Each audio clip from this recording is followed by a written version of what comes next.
During the Persian Gulf War, an elite team of British SAS commandos infiltrates Iraq. Their mission, to disable a network of mobile Scud missile launchers. The team is compromised, deep behind enemy lines. With 120 miles to the border and the Iraqi army at their backs, the men of Bravo 20 face a new mission: to survive. In an era of global violence, a new breed of warrior has emerged to counter the threat. Superbly trained, fearless, and equipped with massive firepower, these men are an elite few. Their teams are handpicked, their operations covert, their missions deadly. From around the globe, these are the untold stories of the Special Forces.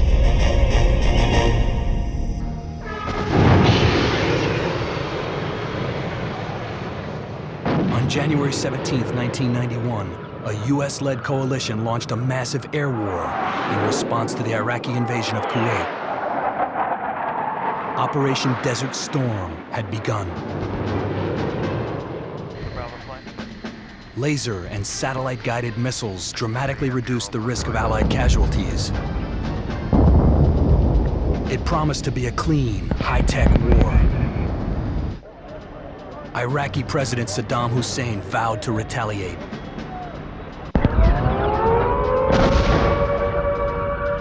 He unleashed wave after wave of Scud missiles at cities in Israel and Saudi Arabia.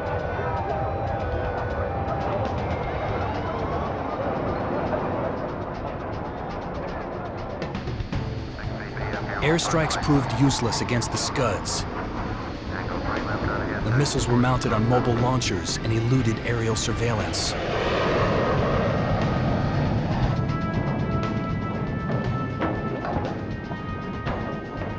The coalition would have to fight the Scuds the old-fashioned way, with men on the ground. All right, lads, carry on, but listen up. This is the information we've got. A mission this dangerous required a high level of training. Team Bravo 20 of the British SAS was briefed at a forward operating base. Efforts by the coalition air forces to suppress the Iraqi launches of Scud missiles against Israel and Saudi Arabia have been a failure thus far. Formed in World War II, the SAS, or Special Air Service, is the most experienced special forces unit in the world. Key portions of the targets, most notably... The 8 men of Bravo 20 would be dropped behind enemy lines for 10 days. ...were not identified before the 17th of January. Their mission, to track mobile Scud launchers along a major supply route, or MSR. Andy, can I have a word? Sergeant Andy McNabb would lead the dangerous operation. He and his men were also ordered to destroy a fiber optic cable running alongside the MSR. Fiber optic cables. Wait, it was a crucial target. The cable linked Scud missile launchers to Iraqi command and control. To sever that link, they first had to find it. Andy McNabb's identity is protected for security reasons. The problem was there was no information, very little mapping, and no satellite imagery of the area that we're going to operate in. You've just got to get out there. And the argument is, well, that's what special forces do. Sometimes they go in without any information whatsoever because they're there to gather it. When you land, find a lie-up position with close proximity to the main supply route. You're going to have to dig into the sand to create your LUP. The flat desert terrain would offer little cover. The squad would have to dig trenches or lie-up positions to hide in. I want you to destroy as many Scuds as you possibly can. Once we got on the ground, our biggest weapon would be concealment. We're not going to be moving in the daylight. What we're going to be doing is hiding up in a lie-up position, an LUP, in the daylight hours. During the night, we would then go out and operate. If we haven't heard from you within 48 hours, make your way back to the rendezvous point right here, and we'll have a helicopter there ready to come and meet you. The way that we operate is in small groups, maybe 4, 8, 12 men, going in for a surgical strike to hit a target and get in there quickly and come out even quicker. Bravo 20 geared up. and prep the mission. Everybody in that patrol, all 8 of us, get in, we start and plan and prepare the operation.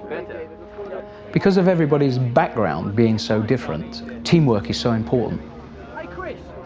Hey Chris! You ready for this? At 24, Bob was the youngest member of the team. He had been in the SAS 6 months. Chris Ryan, a 6-year veteran, was the unit's medic. Mike joined the SAS from New Zealand. You've got to move enough weight as it is, you know. Stan, an Australian, was a demolition expert. You've been in 6 years. From a commander's point of view, you're getting a lot of different types of experiences. Everybody feels that they're part of the job. Vince brought 20 years of experience to the team. Dinger had specialized training as a paratrooper. You sure those are yours? Yeah. Write your name on them over there. Steve Lane, known as Legs, was Bravo 20's communications expert. The team would use a short burst radio to stay in touch with headquarters in Saudi Arabia. This radio is designed to prevent enemy eavesdropping. As a backup, they also carried a TAC-B, a limited-range emergency radio. For navigation, they packed a global positioning satellite device, or GPS.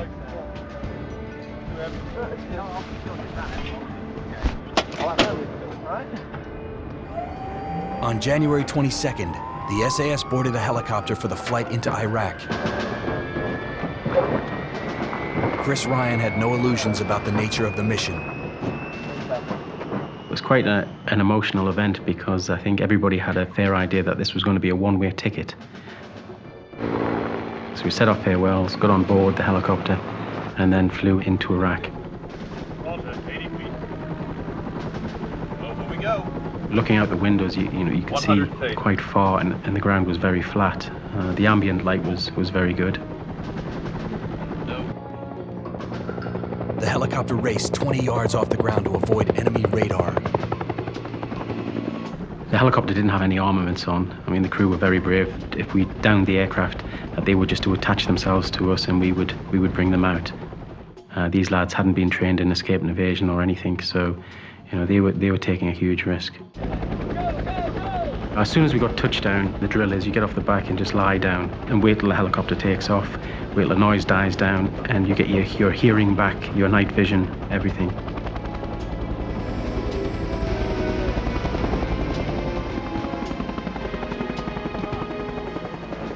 So we got 2 of the guys with the guns left and right, and then once we settled down, basically there was nothing around it, just still. We hadn't been compromised. Andy used the GPS and a map to plot their position. The team had landed just over a mile from their destination, a major Iraqi supply route, or MSR. Single file on me.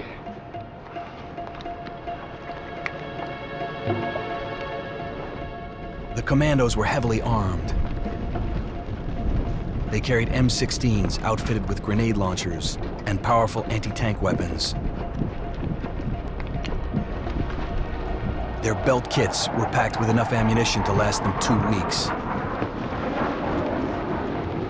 The other essentials, food, water, and digging equipment, were carried in heavy burdens on their backs.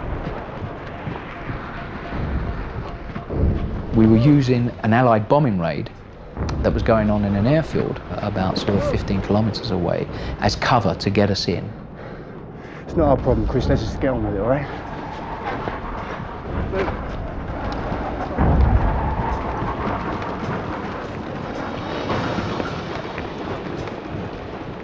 By 4:45 a.m., the patrol reached the main supply route.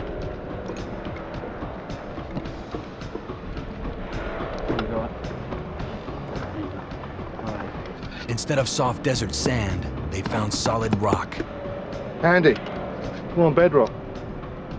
All you had was a couple of inches of sand, and then underneath was bedrock. It was a nightmare. But again, that's tough. You're there, you still got to get on with it. Gotcha. Stand, dinger, mark, on me. Andy took a small group to scout for another hiding place. Right, lads, tell you what. The others stayed behind to guard the gear.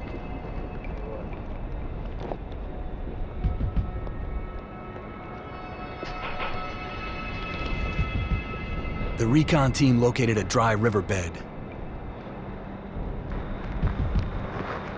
It wouldn't provide much cover, but with dawn approaching, it was all they had. This'll do. Let's go get the others.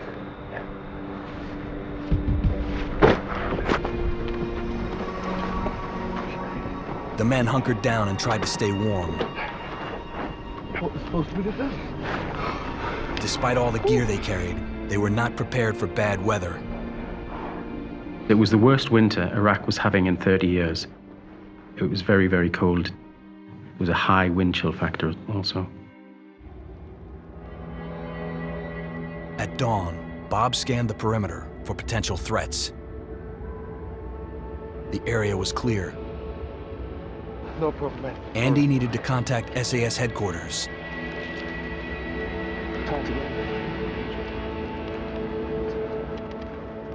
Legg sent the message via short burst radio. Anything? It's not going through. Something's wrong with the signal. It's all tapped in. It's not transmitting. The radio wasn't working. In the rush to deploy, it had been encrypted with the wrong frequencies. All right, boys, that's it. It's the radio. It's nothing to do with us. We'll do an exchange, all right? Andy was unconcerned. The team had planned for contingencies. If they failed to establish communications within 48 hours, headquarters would send a helicopter to a pre-arranged rendezvous point. The plan was that 4 o'clock that following morning, a helicopter would be there. So that was no problems. We're still going to be operating. We'll get a new radio and we'll carry on.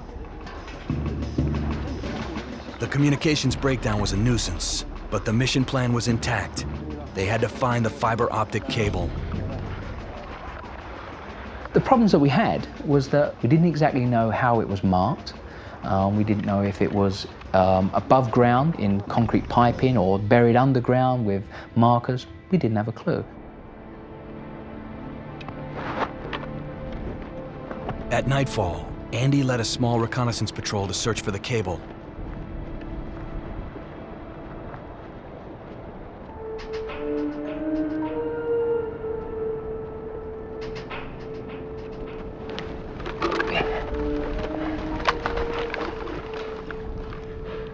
Along the way, they encountered an Iraqi anti-aircraft position.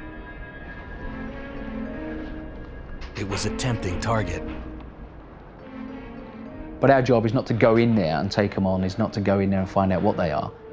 Our job is to find the optic cable. So anything animal or human, we avoid.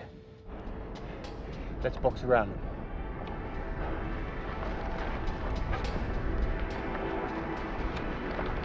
They moved carefully around the Iraqis.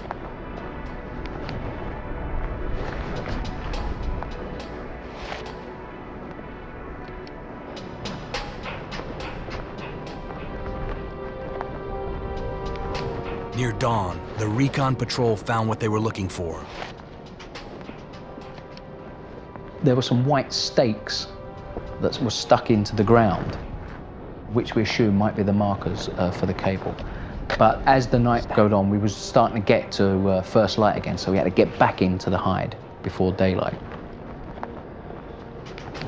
It was too late to try to destroy the cable. They would return the following night.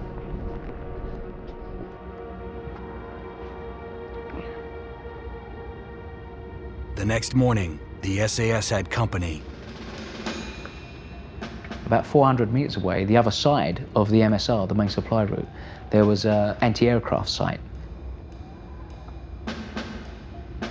And what we presume, it was the guys we met the night before that have driven to their position. It didn't present a problem to us at that time, purely because we were hidden. They're not going to send out clearing patrols. They're so far in their own country. So there was no change to the plan.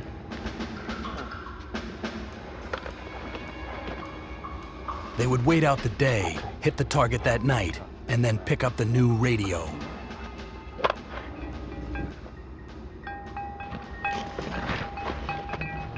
We started to hear goats moving across the high ground, you know, just about 5 meters above us.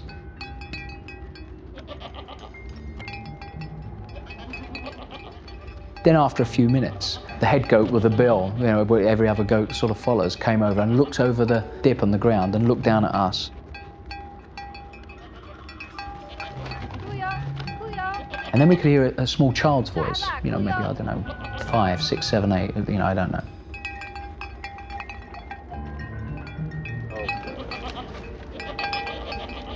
And it's then when he saw us, and we sort of stopped. We looked at him, he looked at us, and his sort of eyes opened up like saucers. Want some chocolate? Chocolate? And then straight away just started to run and shout, running towards the guns. Their position had been compromised. The commandos prepared to move out. They removed all non-essential gear and loaded up on water. Let's go. They would have to move fast. If the Iraqi soldiers discovered them, it was prison, torture, or death.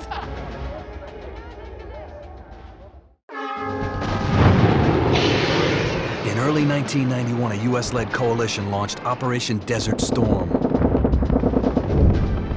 3 days later, an elite team of British SAS commandos infiltrated Iraq. Their mission, to disable the enemy's Scud missile system.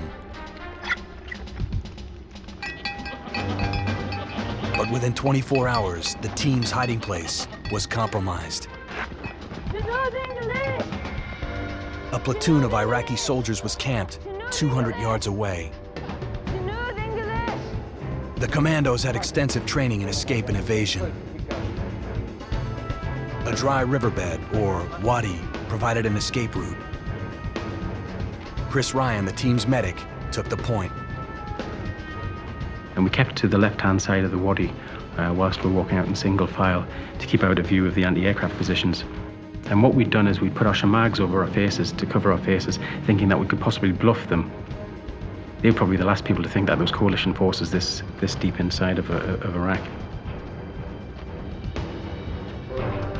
Sergeant Andy McNabb was commander of the unit. And then all of a sudden, to our left, coming from the area of the MSR, we heard tracked vehicles. Halt!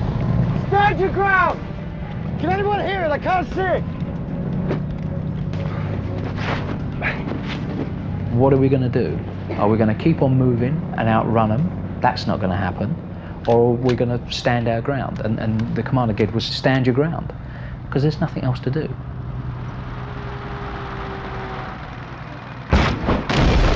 And then it kicked off. Everybody's then in their own world. They know what they've got to do. They know that everybody's depending on everyone else. If you've got well-trained troops, they get on with it. The only way to get out of an ambush is face it and go for it. The fire was coming in quite intense. And I can remember looking down at my chest, expecting to see a hole appear, or, you know, a body part be taken off.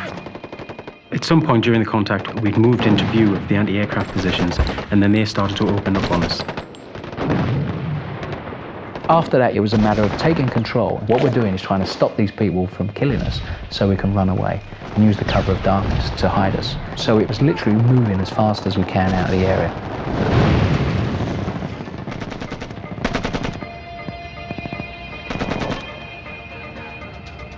The SAS decimated the entire Iraqi platoon with superior firepower.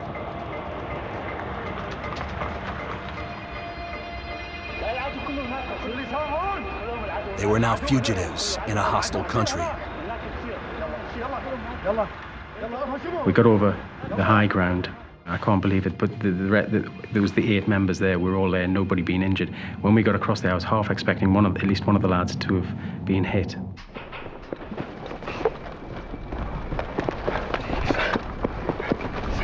By nightfall, the team had covered 8 miles. What about the radio, Lex? I had to drop it. It's not a problem. Gonna make the RV. That's it. To make distance between us and the Iraqis after that firefight and the contact, we ditched our Bergens, our equipment. All we had left was our belt kit, and that, carries the most important things, which is ammunition and water.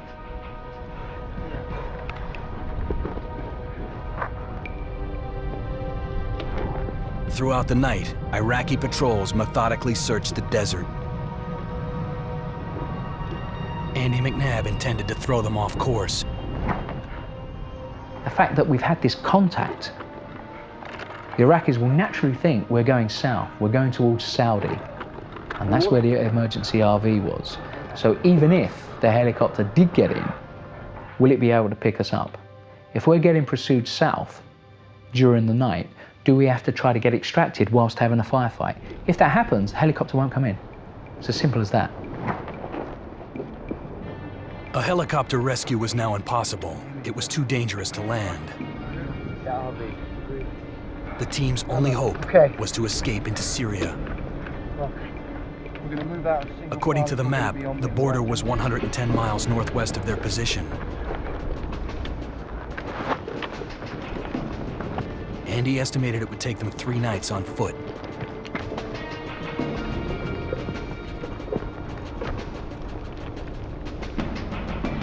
Once we realised we were in an escape and evasion situation, our mindset just changed, and we all accepted that we are now on the run. We were probably in the worst place in the world to escape. It was flatbed rock, there wasn't any cover, there was no foliage to disappear into, there was no water, and the ground was very hard to travel over and to navigate over as well. 30 miles into their journey, Andy noticed that Vince and Stan were falling behind. Vince, what's wrong with the leg? Vince had injured his leg during the firefight. Chris, Dinger, take Vince's weapon. He was too weak to carry his weapon. Stan was starting to dehydrate.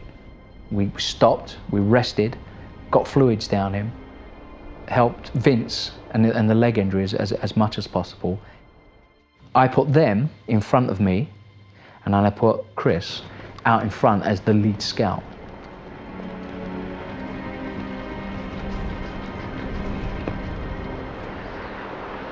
As the SAS headed north, they encountered a new threat, hypothermia. During that night, the weather became horrendous, absolutely horrendous. There was a fearsome wind that was blowing and started to get extremely, extremely cold. As the temperature dipped below 0, the men were in danger of freezing to death.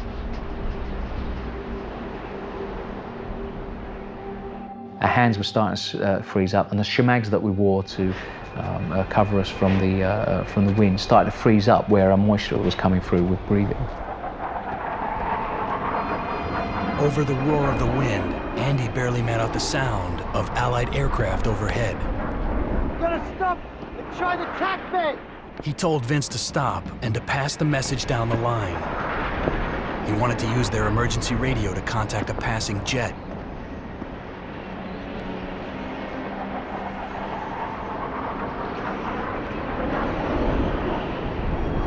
Hello, any call sign?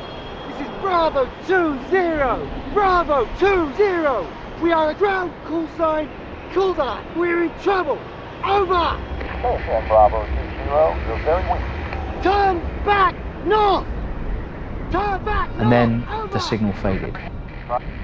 At that time it was great, because what it meant was that they were aware that this call sign Bravo 2-0, they could work out where we roughly were and that we existed and we're in trouble. Andy turned to tell Vince, but he was gone. Visibility was poor. They could see nothing but blowing sand. Where've they gone? Where've they gone?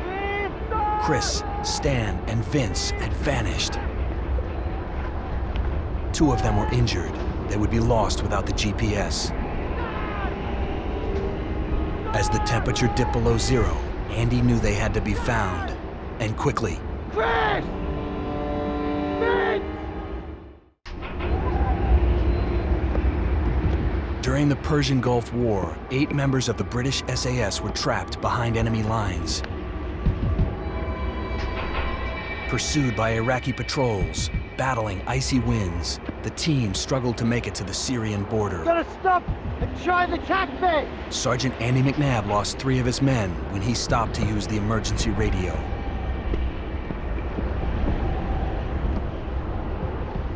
The patrol had split in 2, and it was my fault. What I'd done, I told Vince that we were going to stop, expecting him to pass it on the line, so everybody knew what was going on. Where'd they gone? But what he didn't appreciate was how bad a condition he was, and he didn't confirm that he was going to pass it on. He just carried on moving. A search for the missing men proved futile. Visibility was extremely low. Chris! Vince! Andy couldn't risk the lives of the rest of the team. The 3 guys that were split from us 5, they knew the bearing that they were going on. They knew what the plan was to get to Syria. They're all professional soldiers. 2 of them are injured, but they're still alive. They know what they got to do. It took Chris Ryan nearly an hour to realize they had separated from the group. All 3 soldiers were delirious with hypothermia. All I know, I turned round, I had Stan and I had Vince, and the rest of the patrol had disappeared. Where's the rest of the patrol? I don't know! We lost them! They split off somewhere! Chris, the medic, was now responsible for 2 injured soldiers. I had a night sight which I could view where we come from, but couldn't see any of the guys, couldn't make out anybody. I was quite worried and frightened now because there's 3 of us with two weapons. The other group of 5 had a GPS and the machine guns. Chris urged Vince and Stan on. The Euphrates River was 70 miles northwest, a 2-day hike. There they would refill their canteens and cross the border into Syria. But for now, they needed a place to hide.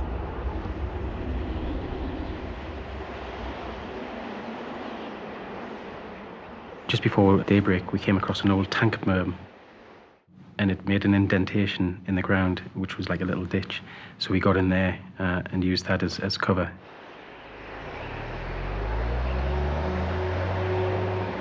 I had a look around as daylight came up, and I could see a box-bodied vehicle with at least 2 Iraqis around it. All they could do was keep still and hope they were not discovered. The wind chill was severe. Chris and his men were in danger. And I've worked in some of the coldest places on this earth, and that day was the longest day in my life. We were freezing to death. Andy's group wasn't faring much better. A burial mound provided minimal cover.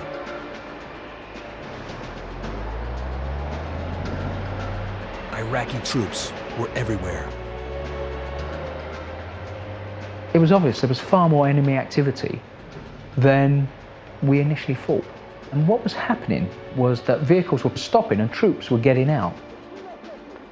Now, whether they were looking for us or whether it was speculative searching, we don't really know.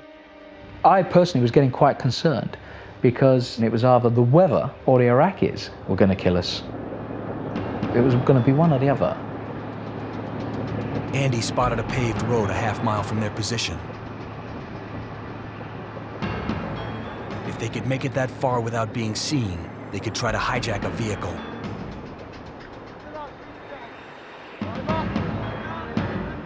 At nightfall, they would sneak down to the road. But for now, they had to survive another day of sub-zero temperatures.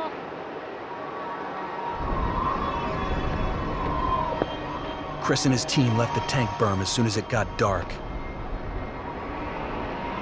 There was no let-up in the storm.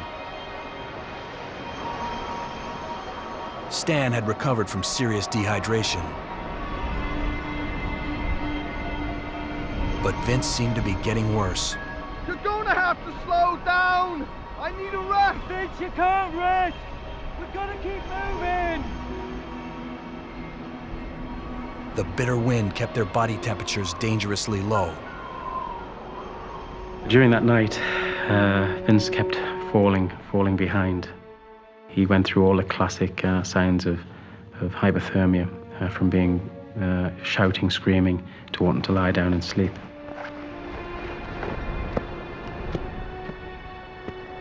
Chris knew they couldn't survive these conditions much longer. Hey, we're coming off! The men were already disoriented.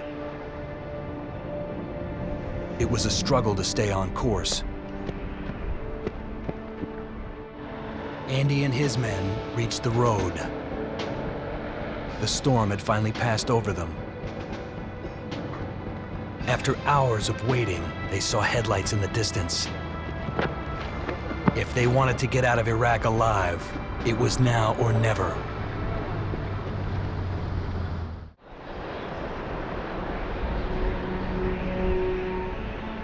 During Operation Desert Storm, 3 British SAS commandos were separated from their unit behind enemy lines.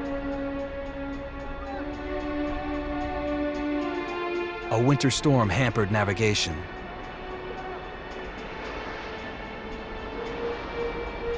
Hypothermia quickly set in.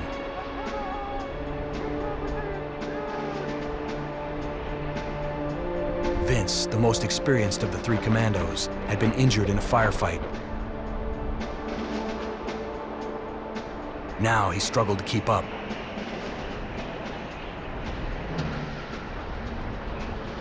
By the time Chris and Stan realized their teammate was missing, it was too late. There was no sign of him. The situation was desperate. With Iraqi patrols closing in, Chris Ryan had a difficult decision to make. We called off the search for Vince because we were walking back into enemy territory. Vince may have walked off to the left or right, and he could be wandering anywhere. I know in my heart of hearts that man probably laid down and went to sleep, and he died that night. Chris and Stan had to go on. It was 54 miles to the Syrian border. Out of range of the storm, the rest of the unit staked out a road. Sergeant Andy McNabb and his men were in bad shape, but they had a plan. If they could hijack a vehicle, they could drive across the border. So I got out on the road and start to wave the vehicle down as the headlights approached. What it was a 1960s New York taxi cab. I couldn't believe it. Get down! Get down! Get down! What's in the trouble? Get in! Get in! Go!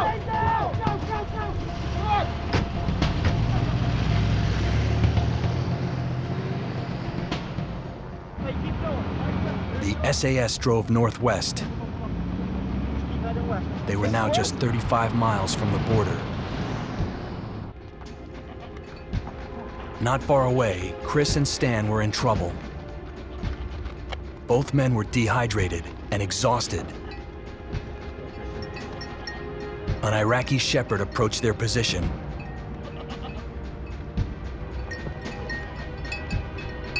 In desperation, Stan blew their cover. How you doing, mate? How you doing, mate? Good. The commandos needed a vehicle. This lad couldn't speak English, and we couldn't speak any Arabic. And Stan was asking him, did he have a vehicle and or a tractor? A tractor? How far to walk? How far to walk? He's just saying yes to everything. Listen, Listen, I'll take him and see if we can get tracked. Stan insisted on taking the Shepherd in search of a vehicle. I was against it because it was breaking SOPs.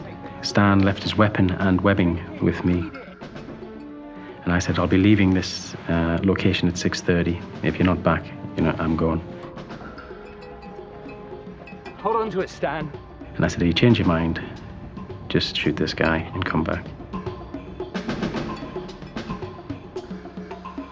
By now, Andy and the rest of the team were approaching the border. With no Iraqi patrols in sight, it looked as if the carjacking had paid off. Chris's situation was grim. It was nearly dawn, and Stan had not returned. He needed a place to hide.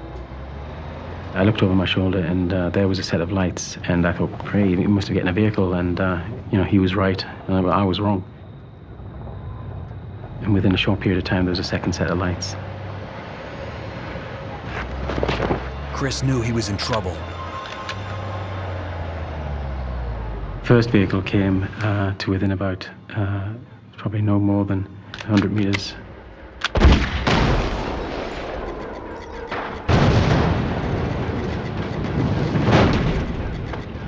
I moved forward and put a burst into each vehicle.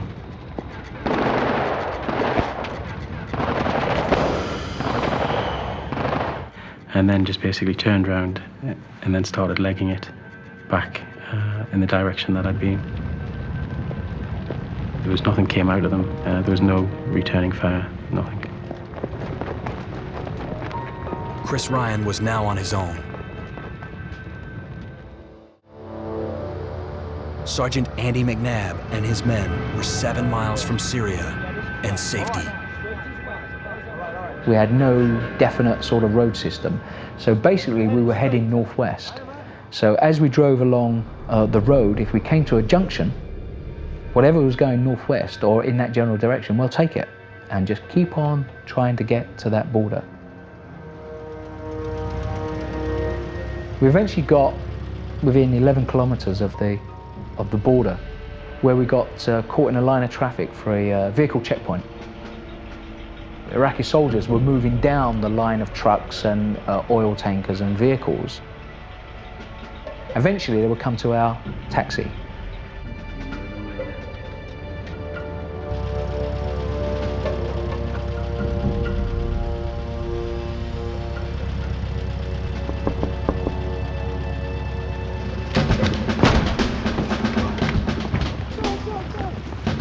And then we just started running, and we started running west to get out of the area and get towards the border. We, could almost taste the border. Standing between the SAS and the border was the Euphrates River. Once we get out of the confusion, stop, consolidate, so we can get over the border that night. Exactly 10 k's to the border. Okay, Mark. Recce on me. Let's go. Andy and Mark reconned the river, looking for the narrowest point. Because we knew if we didn't cross it, we'd die. Far too much activity, far too much.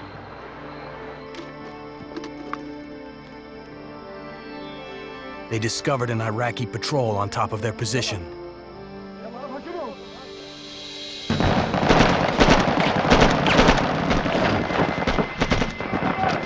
At the sound of gunfire, the rest of the team scattered. Legs and Dinger ran out of ammunition. They decided to swim for it.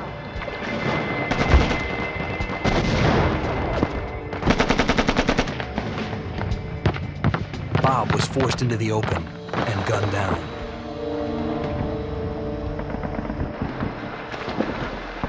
Legs and Dinger made it to the opposite bank of the Euphrates.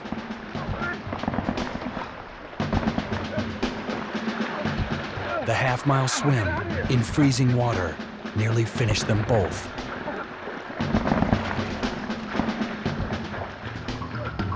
Andy and Mark were now low on ammo themselves.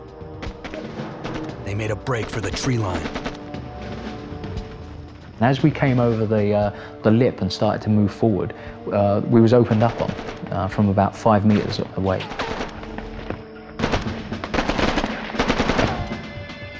Andy's clip ran empty. Mark was hit. Now, Andy's only defense was the darkness. I boxed around the position and then just carried on for the border. On the opposite side of the river, Dinger dragged Legs Lane to an old farm shed. Legs was barely conscious. He could go no further.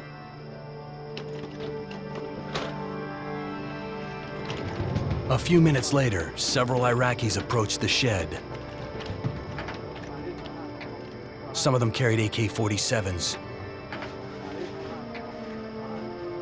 There was only one thing Dinger could do to save them both.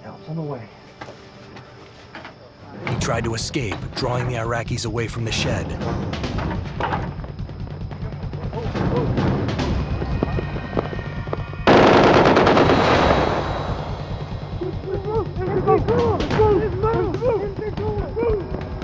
Despite Dinger's sacrifice, Legs was too far gone. He died later that night.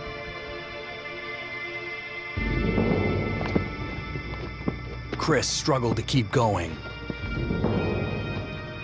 I had still my M16 with 2 or 3 rounds and the ammunition. Basically, from that point, I was just legging it. I knew I needed to get some water. I hadn't drank in 2 days. And basically, the vast majority of that night was spent just heading towards the Euphrates. Daylight forced Andy McNabb into hiding just 1.5 miles from the Syrian border. So I got under a drainage culvert, which was basically a ditch with a 1/2-inch steel plate across it, which made a bridge. And all day there were vehicles moving over. Last night's firefight had the Iraqis scouring the desert for miles around.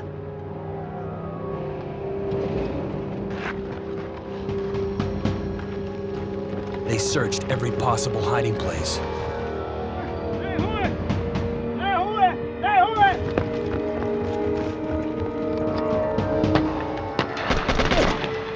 And you could see boots come down and rifles poking in the culvert. 2 guys dragged me out, and they dragged me out. I was on my back.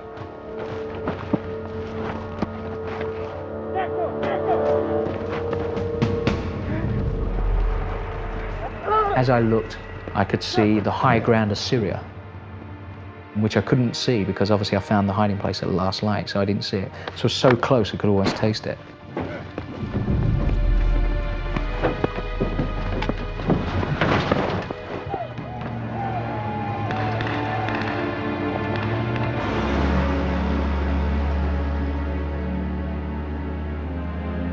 Andy was taken to a military camp near Baghdad. Iraqi intelligence had learned that over the last 5 days, British commandos had killed 250 of their soldiers. Now they wanted revenge. Andy knew the Iraqis would stop at nothing to uncover the SAS mission.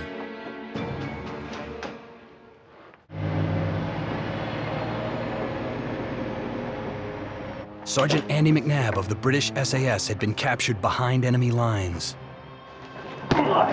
He was taken to a military camp deep inside Iraq. He learned that 2 other members of his squad were also there.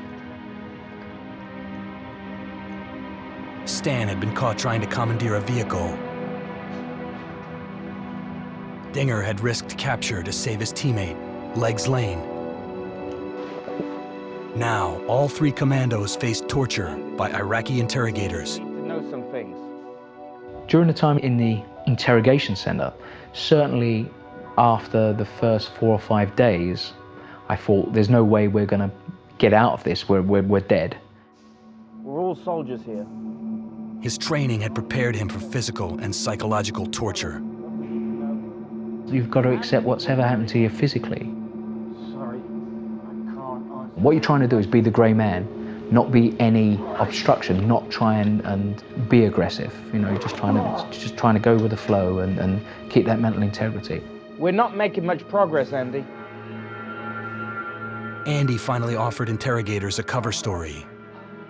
They were medics separated from their unit. The Iraqis weren't satisfied. Chris Ryan was the only member of the team who had not been killed or captured.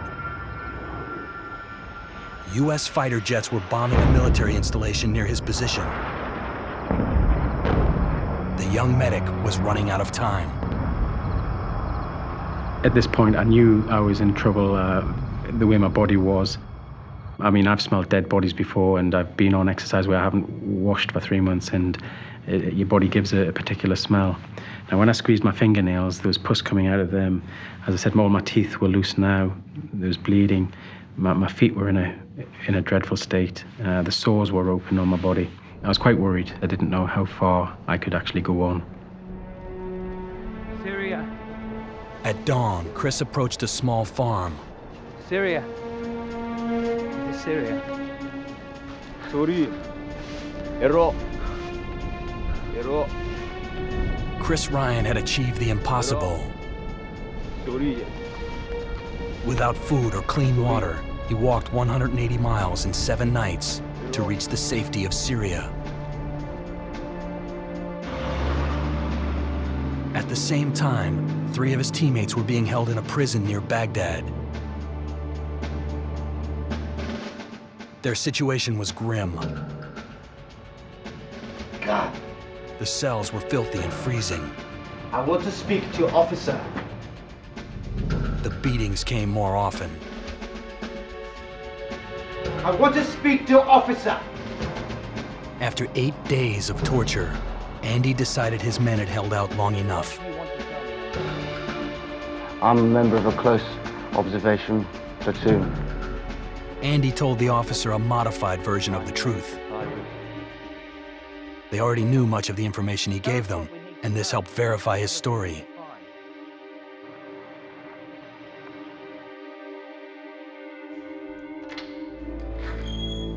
Myself, Dinger, and Stan were put into the same cell.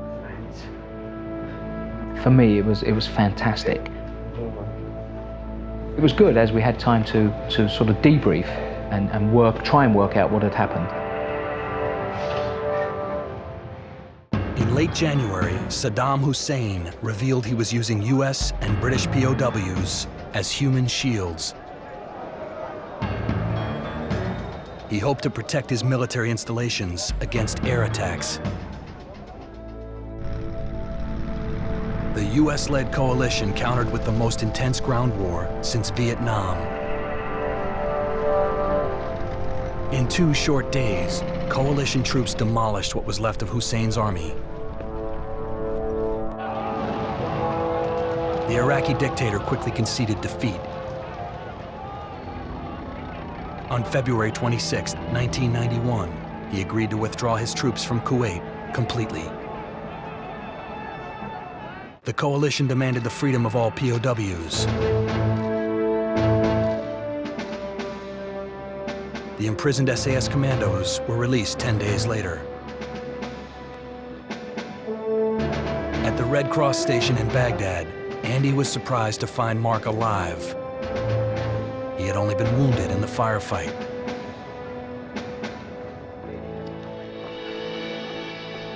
Five members of the team survived. 3 did not. Bob Consiglio, Vince Phillips, and Legs Lane were killed in action. The men of Bravo 2-0 risked everything to accomplish their mission. Their courage and their sacrifice will never be forgotten. As terrorism spreads across Europe, Germany is a nation under siege. Bombings and kidnappings are only the beginning. The hijacking of an airliner threatens 87 lives. Held at gunpoint and surrounded by explosives, the passengers have one hope of survival. The GSG-9, Germany's elite special forces unit. In an era of global violence, a new breed of warrior has emerged to counter the threat. Superbly trained, fearless, and equipped with massive firepower, these men are an elite few. Their teams are hand-picked, their operations covert, their missions deadly.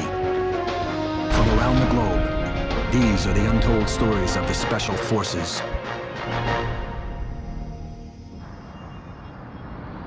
In 1977, the city of Cologne was a thriving business center on the western border of Germany.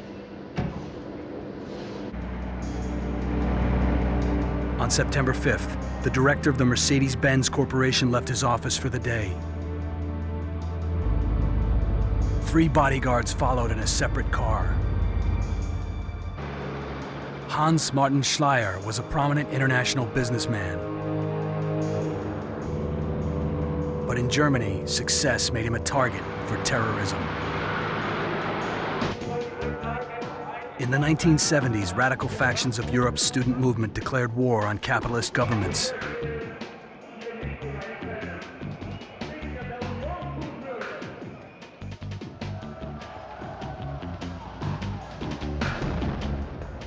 Riots, bombings, and kidnappings spread across the continent. Germany was hardest hit. The Baader-Meinhof gang attacked cities all over the country. The German government launched a massive manhunt for the terrorists. 11 were arrested, including gang leaders Andreas Baader, Ulrike Meinhof, and Jean-Carl Raspe. With their leaders now in jail, the Baader-Meinhof gang vowed to retaliate. On April 7, 1977, they gunned down a federal prosecutor and his bodyguards. On July 30th, the president of Germany's largest bank was murdered. Then, on September 5th, 5 Baader-Meinhof gang members moved into position on a street in Cologne.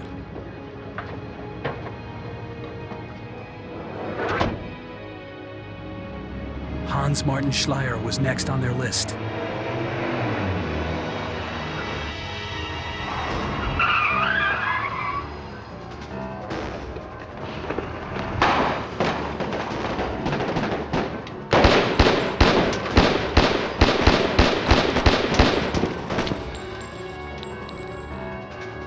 In 90 seconds, they slaughtered 4 bodyguards and kidnapped Hans Martin Schleyer.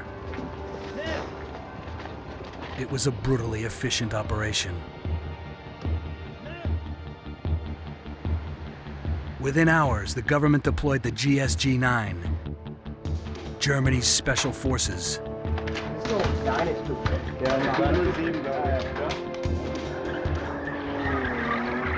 The unit was formed in 1972, 2 weeks after Palestinian gunmen murdered 11 Israeli athletes at the Olympic Games in Munich.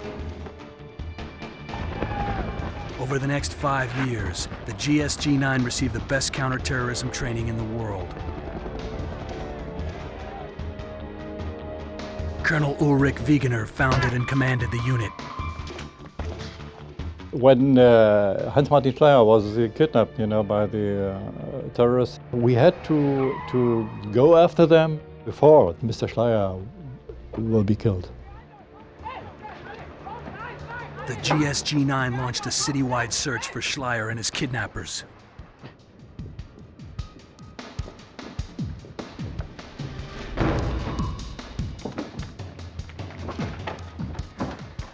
In one case, we did an assault in the city of Cologne, and it came out it was a drug smuggler. The day after the kidnapping, a tip led the GSG-9 to an abandoned van.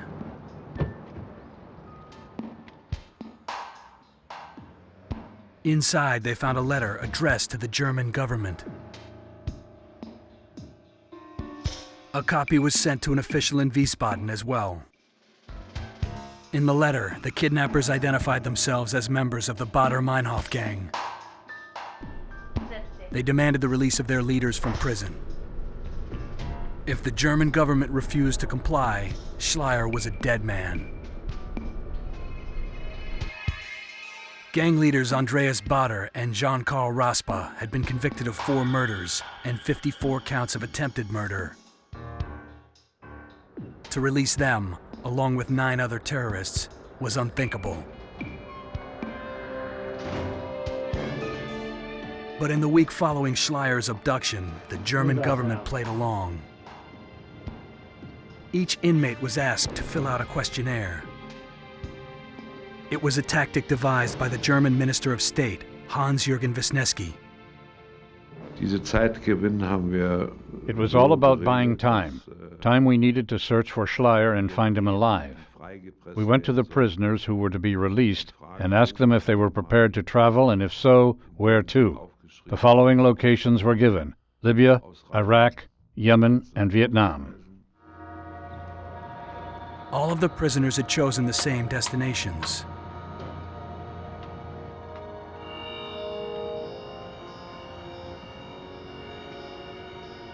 They were communicating between cells using Morse code.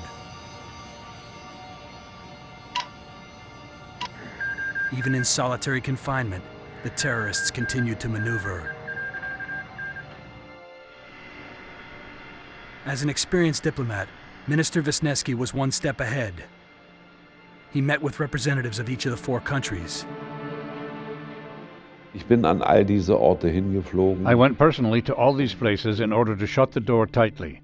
I asked these countries to promise us they wouldn't give asylum to any of the terrorists in question. After 5 weeks of waiting, the kidnappers' patience wore thin. Clearly, the government was stalling. It was time to raise the stakes. The Baader-Meinhof gang enlisted the aid of the PFLP, the Popular Front for the Liberation of Palestine. On October 13, 1977, 82 passengers and 5 crew members boarded Lufthansa Flight 181 in Palma de Mallorca, a small island off the coast of Spain. The passengers, mostly German tourists, were flying to Frankfurt. Beate Keller was 21 years old at the time. She was one of 11 German beauty contestants returning from a pageant.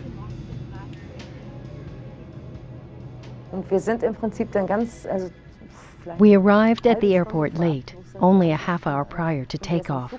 They let us go through security without being searched. We were taken out onto the tarmac and rode out to the plane on a bus.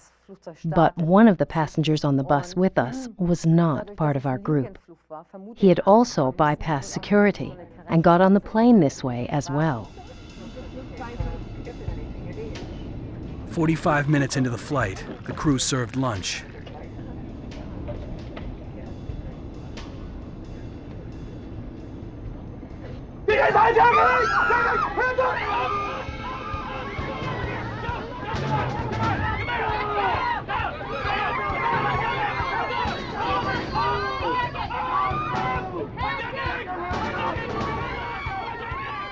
One of the gunmen rushed the cockpit.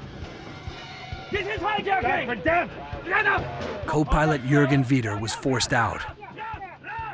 He aimed his pistol at Captain Schumann's head and kicked me with his right foot. Out, go out, he yelled. It was obvious it was a hijacking. There were 3 others whom I didn't see at that moment because there was an awful commotion in the airplane at this point. Later it turned out there were 4 of them, 3 more in the main cabin. This is my plane now. You do what I say, when I say, or I kill you dead. Stay down! Stay down! Shut up! Get your hands up!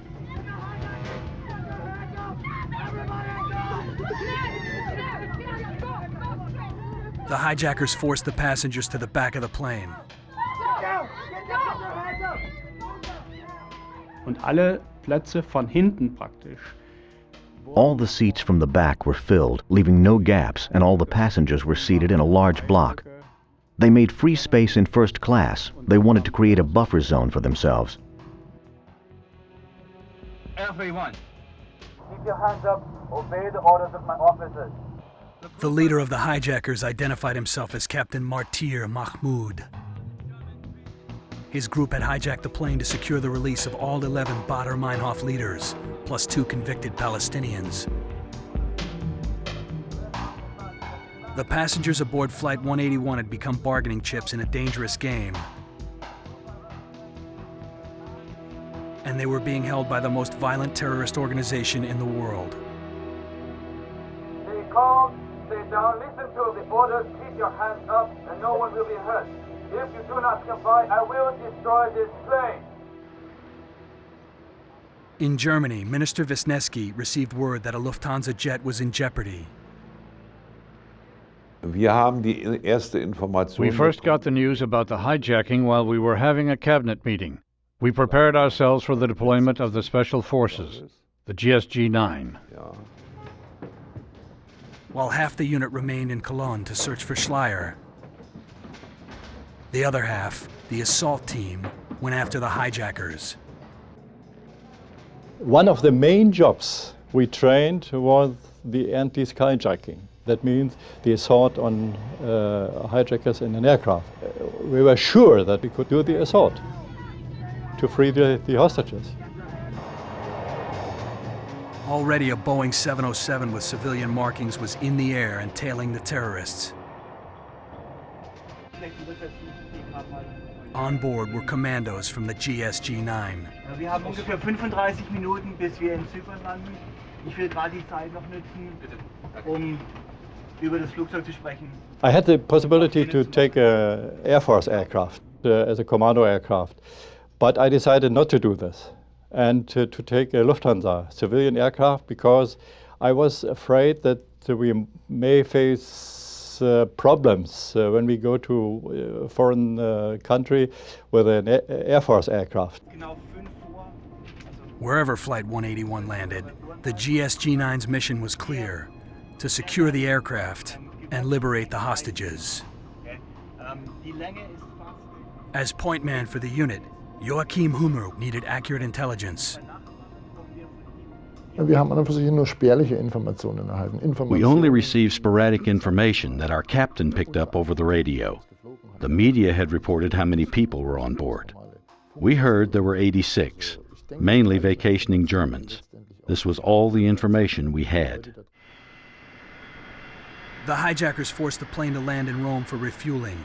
This is Captain Martin Mahmoud. Mahmoud radioed the tower.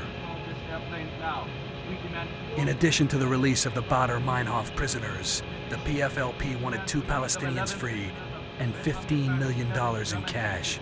And $15 million US. If the German government complied, Hans-Martin Schleyer and the passengers would be released unharmed. Whatever country of their choice, that is all. Air traffic control in Rome relayed the hijackers' demands to the GSG-9 cockpit. German authorities tried to have the plane detained in Rome. But Flight 181 was soon refueled and taxiing for takeoff. Eventually, we took off without clearance. Mahmoud, the leader, was in the cockpit. The others were in the back guarding the plane. He forced us to take off regardless of the consequences, and we did. The GSG-9 was 2 hours behind. On board the plane, the commandos studied blueprints of the hijacked airliner. Flight 181 was a standard Boeing 737 jet with a center aisle and 6 exits. They knew the layout of their target and how many passengers were on board. But that's all they knew. Dieter Fox was the unit's second in command. Man wusste auch, dass wer an Bord war. Man hat das akzeptiert, man hat Informationen ausgetauscht. At that time, nobody knew how many hijackers were actually on board and who those hijackers were. None of us knew because only one of them did the talking. Only this Mahmoud talked. And if he himself didn't want to speak, he had his statements delivered by Captain Schumann. Air traffic control in Rome radioed with an update. The hijacked plane's destination was still unclear, but it was headed for the Middle East.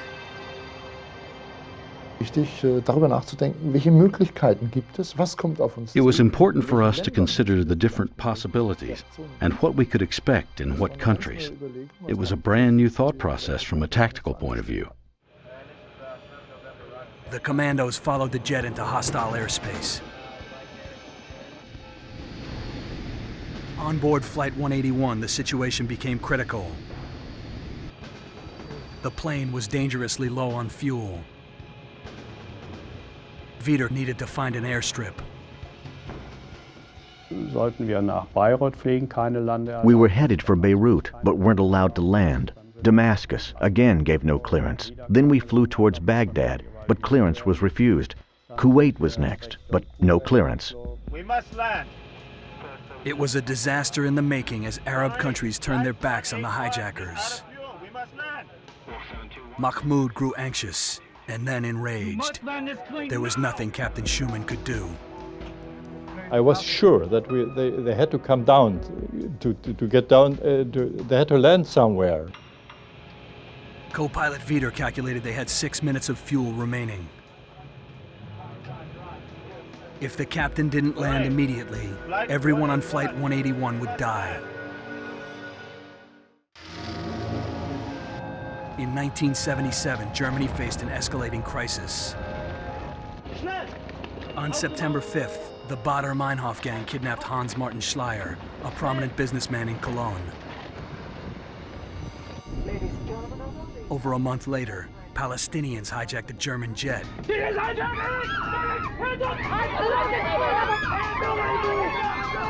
Both groups had one goal: to free 13 convicted terrorists from prison. The GSG-9 assault team pursued the plane from Europe to the Middle East. Hijacked Flight 181 had flown over 2,000 miles and was nearly out of fuel. You must land this plane now! Mahmoud ordered Captain Schumann to land in Bahrain. The small Middle Eastern country was their only hope. Bahrain refused permission to land.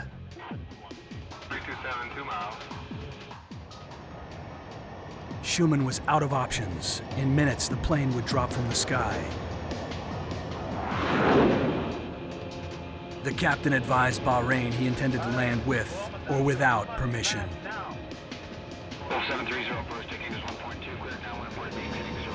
When Flight 181 finally touched down, it had 3 minutes of fuel left in its tanks.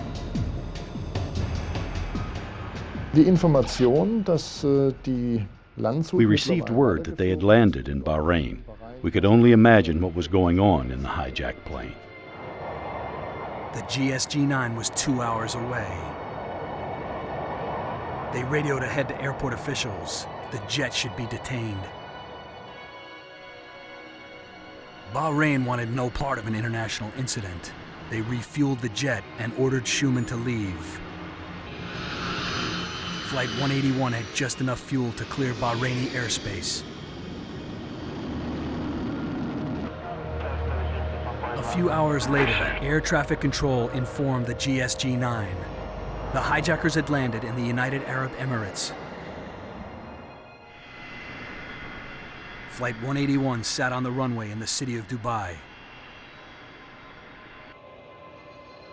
Conditions for the passengers had deteriorated. There was little food or water. Mahmoud, the lead hijacker, issued an ultimatum to the tower. He addressed Sheikh Mohammed, the country's defense minister. If the terrorists' demands were not met by noon on October 16th, they would blow up the plane. Authorities had 2 days to comply. The GSG-9 landed in Dubai a short time later. They had to figure out how to assault the plane without jeopardizing the passengers.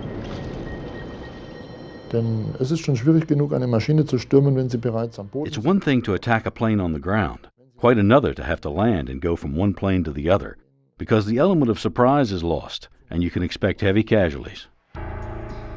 At the request of the German government, 2 British SAS commandos joined the GSG-9 in Dubai.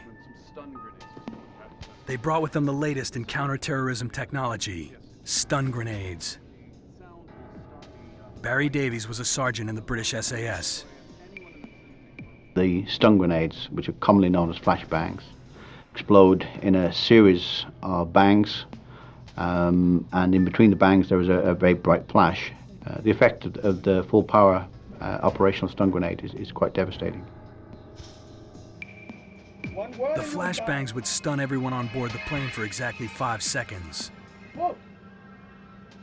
That was how long the GSG-9 would have to breach the plane, target the hijackers, and eliminate them. As the GSG-9 finalized their plan, politics came into play. The government of the United Arab Emirates refused to allow foreign soldiers to operate within their borders. We saw that they had no intention to give us the permission to do that there, to do the operation there. On board the hijacked jet, Mahmoud left the cockpit long enough for Captain Schumann and co-pilot Wieder to talk openly. Und als mal eine kurze Pause war, wo wir allein waren, hat mich gefragt, du meinst du, Jürgen, wir sollen... He asked me, "What do you think, Jürgen? Should we smuggle out messages?" I told him, "We are in a country, a part of the world about which we know nothing at all. I wouldn't do it," I said. "We don't know what is going on in front of our own plane, and that is a very dangerous situation." Schumann decided to risk it. Mahmoud had authorized the captain to order supplies. In addition to food and water, he requested 4 Arabic newspapers and 4 cigars. I was sure that he wanted to give us a message, and the number, cigars, what it could only mean that they were for terrorists. Captain Schumann had provided a vital piece of intelligence. Authorities now knew how many hijackers they were dealing with. That afternoon, the plane's batteries ran dry. As the hours dragged on, the situation became more tense. Authorities in Dubai worked to keep Mahmoud calm.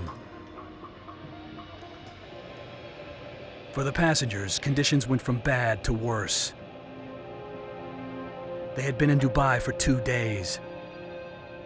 Ja, also es war ja so, dass wir die Klimaanlage war ja auch. The air conditioning system stopped working. The temperature rose to 150 degrees inside. We thought we were going to die. The passengers needed air. When Mahmoud accepted supplies, he left the doors of the plane open. And so the first time we could see the terrorists. And one of my boys, he took a number of photographs there, which was very helpful, of course. And we gave the photographs to some members of the intelligence. The leader of the hijackers, the man who called himself Mahmoud, was identified as a Palestinian named Zohar Akache. A year earlier, he was accused of assassinating the Prime Minister of North Yemen. According to authorities, Akache was a ruthless terrorist with an international reputation. And so we knew that that they mean business, you know. The situation looked grim for the passengers and for Hans Martin Schleyer. The kidnapped businessman had been missing for over a month. In Dubai, the heat intensified as the day wore on. A ground power unit was delivered to the plane so the captain could run the air conditioner. To Mahmoud, the Lufthansa mechanics driving the truck looked like soldiers. And when they were about 100 meters far from the aircraft, the terrorists thought that they might cover an attack or something like this. And so they opened fire.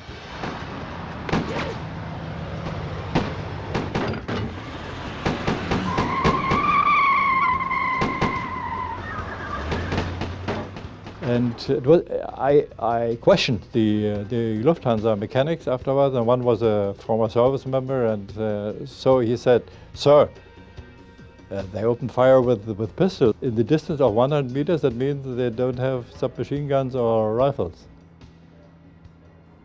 For the GSG-9, it was more valuable intelligence. The hijackers had limited firepower. They could only shoot at short range. The incident put Mahmoud on edge. He ordered Schumann to prepare for departure. You get me out of here, I'm going to kill you and blow this plane up now! Now! Tower. Flight 181, we need Schumann immediately. To resist Mahmoud's demands meant certain bloodshed. Authorities in Dubai agreed to refuel the plane. We were suddenly told that the plane was going to take off. I happened to be outside looking at the runway, and I saw it take off, flying right past us. For Sergeant Major Dieter Fox and the GSG-9, it was a frustrating development. For the passengers and crew aboard Flight 181, the terrifying journey continued.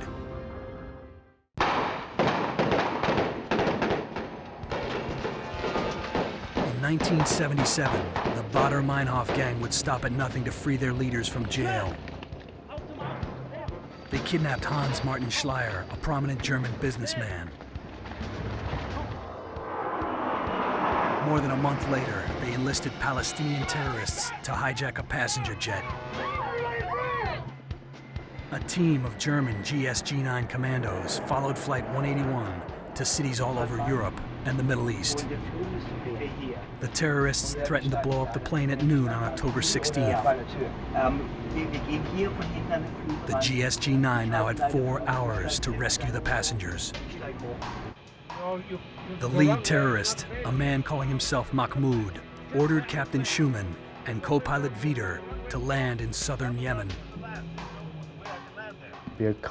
We circled above the city because we were denied permission to land, but we had to land. We only had a few minutes of fuel left. Military officials at Aden Airport wanted no part of Flight 181. They blocked the runway with tanks. With about 10 minutes of fuel left, we decided we had to land, and I suggested we land adjacent to the runway and not directly on the tarmac. They were out of options. Captain Schumann and co-pilot Wieder prepared for a crash landing. We readied the cabin, placing the passengers in emergency landing position. We really thought we were going to crash. It was not clear at all that we would survive. It was a nightmare come true for Beata Keller and the passengers. We were afraid all the time. It was terrible. Captain Schumann brought the plane down on a sandy berm beside the runway. When we finally touched down, parts of the plane's interior were coming down on us due to the impact. The passengers were badly shaken, but alive. In the cockpit, Mahmoud radioed the tower. He believed he would be welcomed as a hero in Yemen. Instead, he was ordered to leave the country. In all the chaos, the terrorists' deadline passed unobserved. The plane had taken a beating. Captain Schumann needed to inspect the engines and the landing gear. Mahmoud allowed him to leave the plane. Mahmoud saß mit mir in der vorderen Tür. Mahmoud was seated with me, and we saw Captain Schumann at the left wheel housing, and he said, "It looks fine here." Then he had to walk around the front to get to the right side, where we, of course, could not observe him. Where's the captain? Call the tower. Bis der Mahmoud dann sagte, where is he, Captain? Where is he, Captain?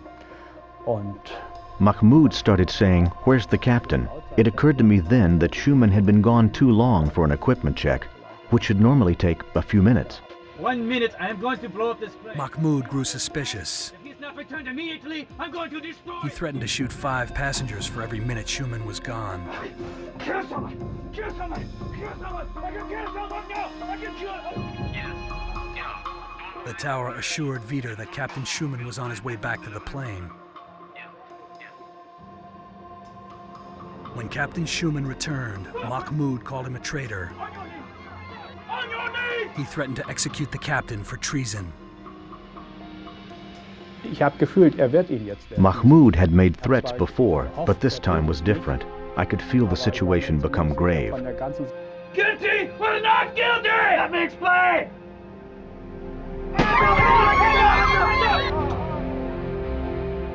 I remember the moment when Schumann was shot. A female terrorist was eating an apple. She was untouched. That was terrible. You! And you! Drag him! Take him out! Take him to the back! Now! Captain Jürgen Schumann gave his life trying to protect his passengers. Move! I remember two passengers helping them drag his body along the floor to the back of the plane.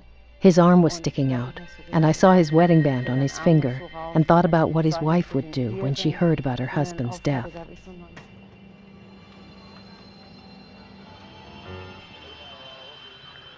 Co-pilot Jürgen Wieder was now solely responsible for Flight 181.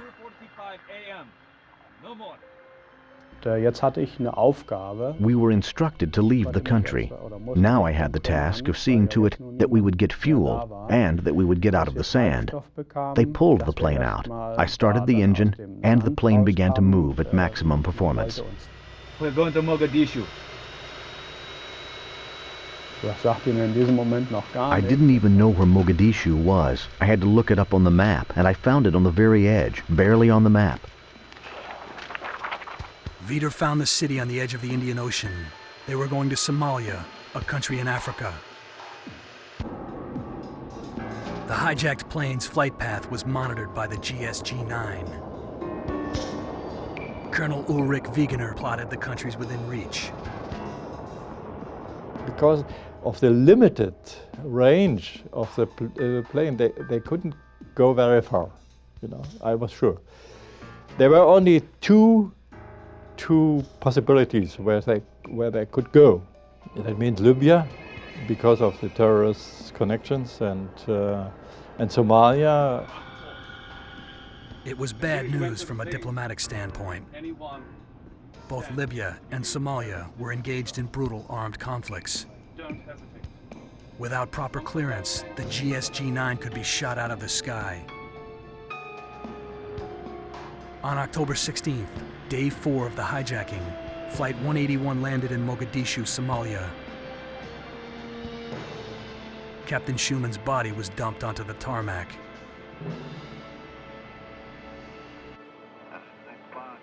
Mogadishu Tower advised the GSG-9 of the tragic development. Aber wesentlich später. Later came word that the captain of the hijacked plane had been executed. A political solution was no longer an option. The terrorists had crossed the line. As the GSG-9 flew towards Mogadishu, they revised their assault plan. If the terrorists were willing to kill one hostage, they would clearly kill them all. Negotiations were over. It was time to take action. On October 16, 1977, Palestinian terrorists forced a German passenger jet to land in Mogadishu, Somalia. Their leader, Mahmoud, had executed the pilot.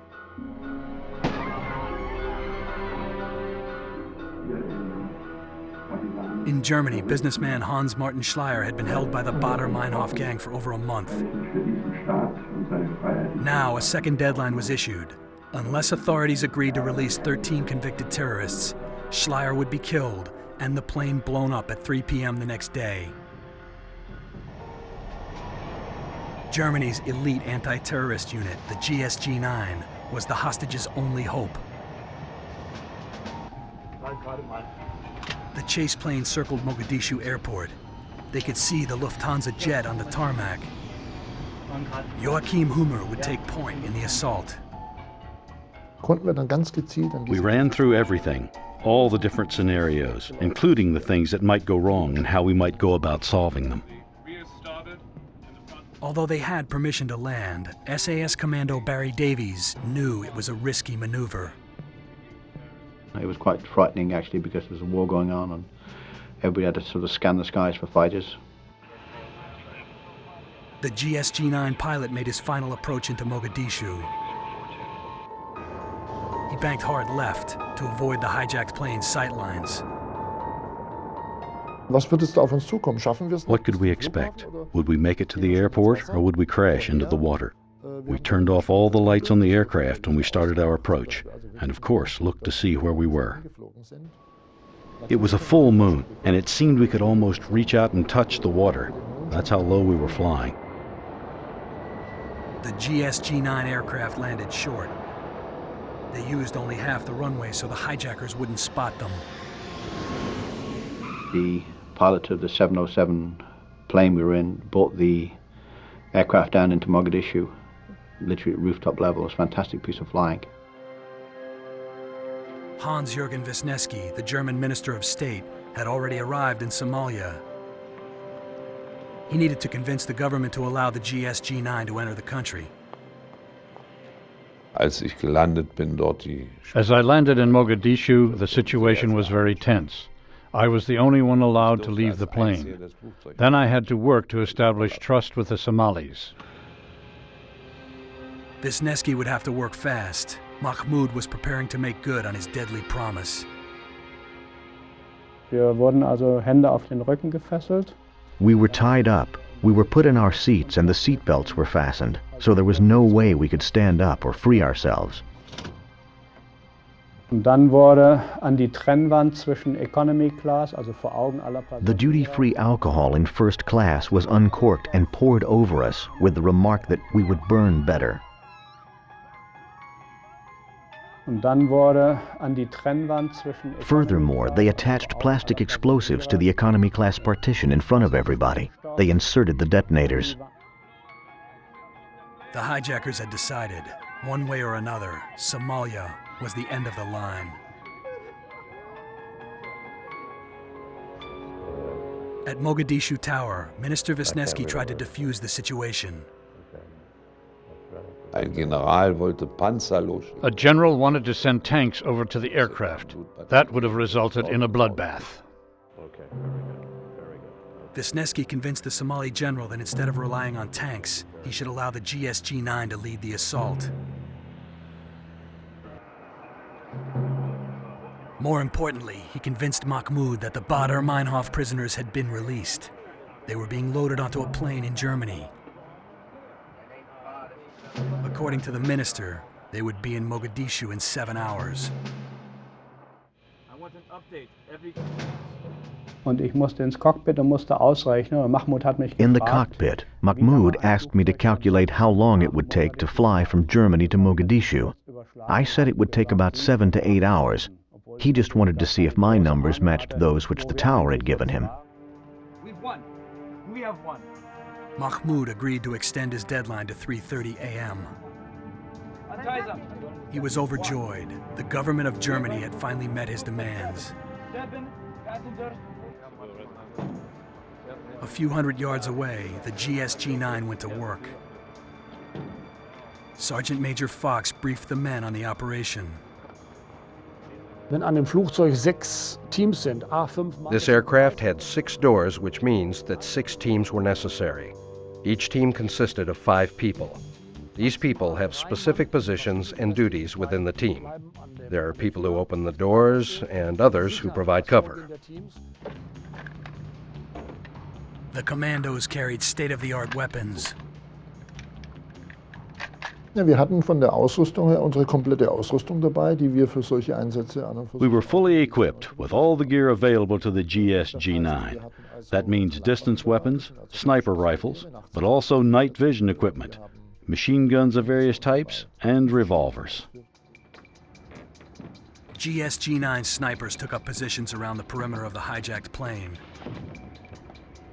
Die Scharfschützen waren so eingesetzt, dass sie an und für sich permanent Einblick hatten, auch mit ihren Nachtsichtgeräten. The snipers were set up to pretty much have a permanent view, even at night with night vision equipment, into the cockpit area. So they had a frontal view of the plane, or as much as possible under those conditions. As a result, we were able to gain valuable information for our mission, to see who was in the cockpit and in what capacity, to follow the comings and goings, to follow the movement and see what kind of situation we were dealing with. That was important information, especially right before entering. After 6 days of chasing the hijackers for thousands of miles across 15 countries, the GSG-9 were ready. 200 yards away, Somali soldiers quietly made their way across the runway. Their destination, an aviation fuel truck parked in the middle of the airfield.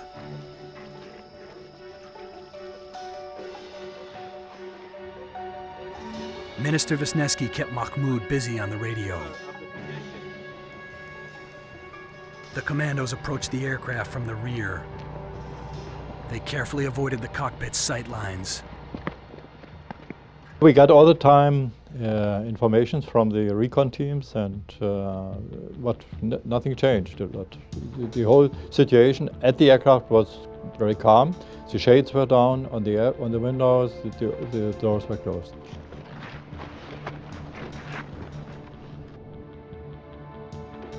About 50 feet from the plane, the towering lights that illuminated the airfield cast long shadows across the tarmac. Had the terrorists looked out the window, they could have seen these. As the commandos approached, Minister Wisniewski continued discussions with Mahmoud. It was critical to keep him in the cockpit. You are to send only one to be sure of their condition. Is that understood? Understood.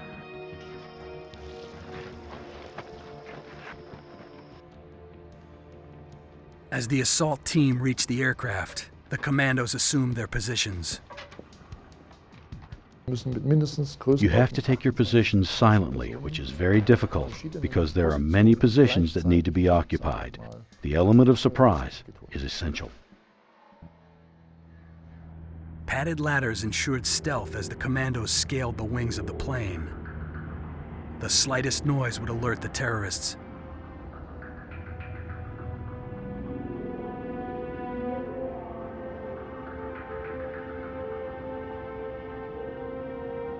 The two British SAS officers hid underneath the cockpit.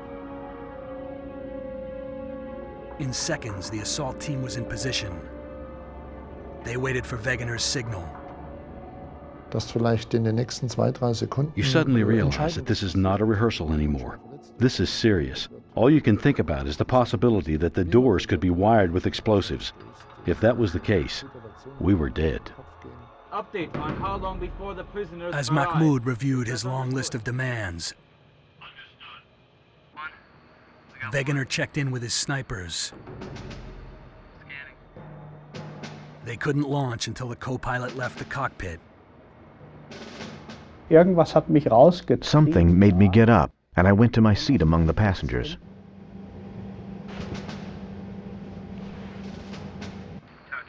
The sniper team gave Wegener the all clear. They were ready to go.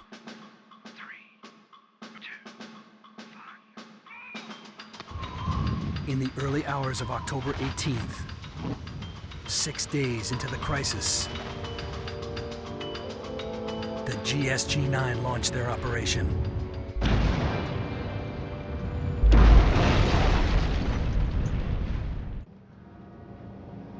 Six days had passed since Palestinian hijackers took over a Lufthansa jet. The passengers aboard Flight 181 had lost all hope. They were waiting to die on a runway in Somalia. On October 18th, 1977, Germany's Special Forces, the GSG-9, took up positions outside the aircraft. An assault on the plane would jeopardize the life of kidnapped businessman Hans Martin Schleyer. But with 86 innocent lives at stake, the GSG-9 had no choice. The plane was finally on the ground. They had to attack now. British SAS Commando Barry Davies awaited Colonel Wegener's signal. It was 3 a.m. They would beat Mahmoud's deadline by 30 minutes. And at the appropriate moment, he gave the command to go. Go! The Somalis lit the fire, the end of the runway, about 300 meters away. Huge fireball.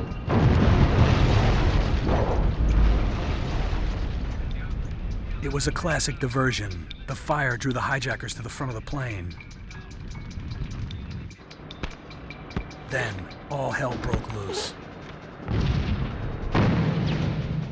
And straight away, I flew the stun grenades, which shattered around the aircraft, vibrating the aircraft and putting a lot of light. I turned around instantly and I saw the door. The guy was just dropping away. He pulled the handle, turned it, and he just pulled away. The commandos entered the aircraft from the front and rear doors.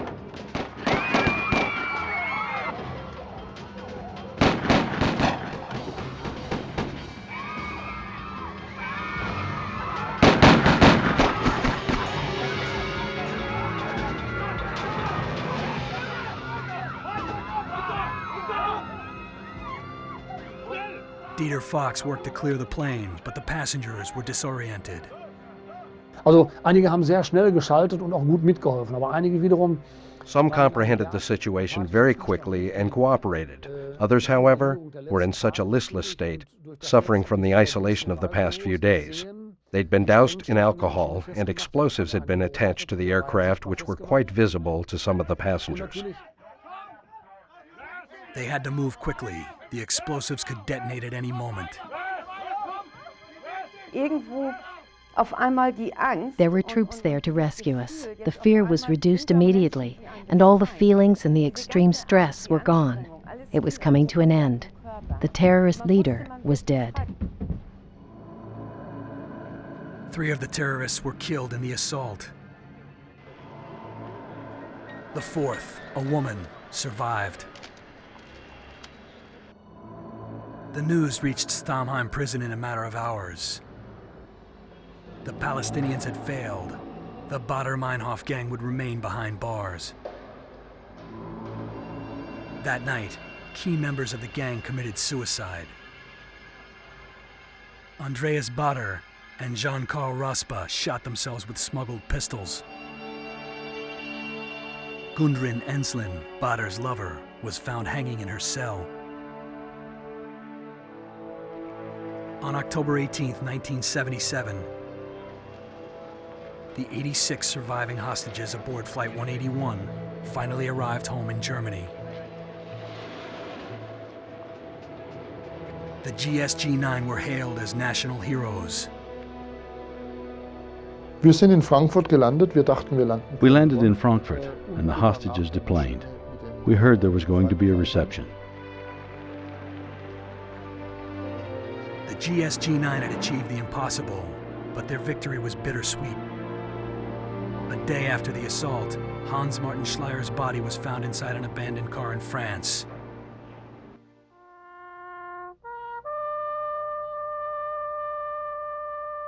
He had been shot 3 times in the head.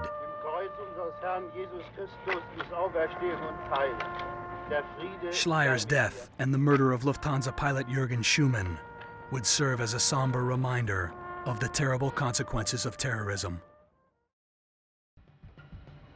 In the weeks following the liberation of Flight 181, members of the GSG-9 were presented with the nation's highest medal, the Cross of Valor. It was an honor well earned. With just 5 years of training, the GSG-9 had molded itself into one of the finest counterterrorism organizations in the world.